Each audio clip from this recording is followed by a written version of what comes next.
So I scheduled a dyno session with Dirt Road Dyno out of Russellville, Arkansas, just to get a baseline on the 91 tune that Ryan Martin is working on for me. What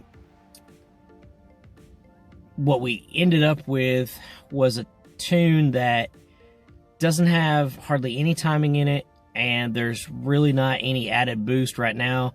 I'm running into some fueling issues. The high volume direct injection pump is not keeping up at higher boost levels, so Ryan's had to dial that boost back a little bit. But what it's allowed us to do is just to get a baseline on 91. That way, when we get finished tuning on E85, we know how far we've come. So this first dyno session is not really for any kind of numbers. It was just basically to get a baseline. What we ended up with was a lot better numbers than what I expected.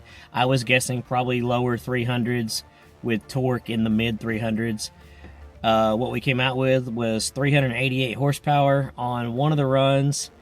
They all were right in there, close, but 388 was the max. Max torque on one of the runs was 418, all right in there. So that's pretty decent numbers for a 91 octane tune with hardly any added timing or added boost. Once I get the high volume or high pressure pump, the direct injection pump from UDI, we'll be able to start running on E85, get the port injection set up tuned, and